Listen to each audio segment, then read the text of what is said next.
प्रेरणाप्रद दृष्टांत भाग 21। सच्ची लगन। एक व्यक्ति ने अज्ञान में बहुत पाप किए। कुछ दिन में उसकी भेंट एक ईश्वर भक्ति से हो गई। इन महात्मा के उपदेश से उस व्यक्ति की आंखें खुली और संसार के सच्चे स्वरूप का ज्ञान हुआ। इस प्रकार का आत्मबोध हुआ तो सबसे पहले अपने पापों पर बड़ा दुख हुआ। उसने महात्मा से प्रायश्चित का उपाय पूछा।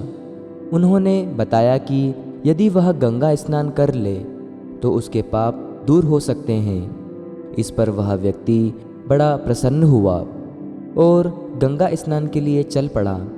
उन दिनों मोटर गाड़ियों का प्रचलन न हुआ था। गंगा जी वहाँ से काफ़ी दूर थी। उस आदमी को गंगा जी का पता ठिकाना भी ना मालूम था। उसे केवल यही अनुमान था कि गंगा जी कोई बड़े जलाशय का नाम है। दिन भर चलते रहने के बाद तीसरे पहर उसे एक बड़ा तालाब मिला। उसने सोचा बस यही गंगा जी है। बड़े प्रेम से कपड़े उतारे, स्नान किया और फिर कपड़े पहनकर घर लौटने की तैयारी करने लगा। तभी एक दूसरा व्यक्ति वहां आ पहुंचा, जिससे मालूम पड़ा कि गंगा जी तो अभी बहुत दूर है। यात्री ने दूसरे दिन फिर पदयात्रा प्रारंभ की। कई दिन तक लगातार चलते रहने के बाद उसे एक नाला मिला। उसने उसे ही गंगा जी समझकर स्नान किया और फिर प्रसन्नतापूर्वक घर लौटने की तैयारी करने लगा। पर एक बालक ने बताया कि वह तो एक मामूली नाला है, गंगा जी तो बहुत दूर है। वह आदमी फिर यात्रा पर चल पड़ा। कई सप्ताह चलते रहने के बाद उसे एक बड़ी नदी मिली। इस बार उसे पक्का विश्वास हो गया कि यही गंगा जी है। भक्त ने बड़ी श्रद्धा के साथ स्नान किया और फिर घर लौटने की तैयारी करने लगा।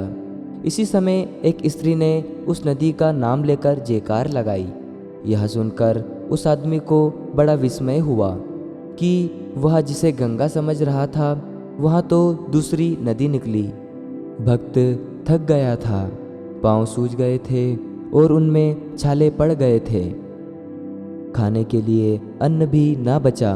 शरीर दुर्बल पड़ गया, पर उसे अभी भी गंगा स्नान की सच्ची अभिलाषा हो रही थी। वह फिर चल पड़ा। कुछ दूर चलने पर अंत में उसे गंगा जी दिखाई दी, पर वह उसके रेत में पहुँचते ही थककर गिर गया। बड़ा जोर मारा पर पांव जवाब दे गए। उसने घिसटना शुरू कर दिया। किसी तरह वह तट तक पहुंचा, पर तब तक उसके प्राण निकल चुके थे।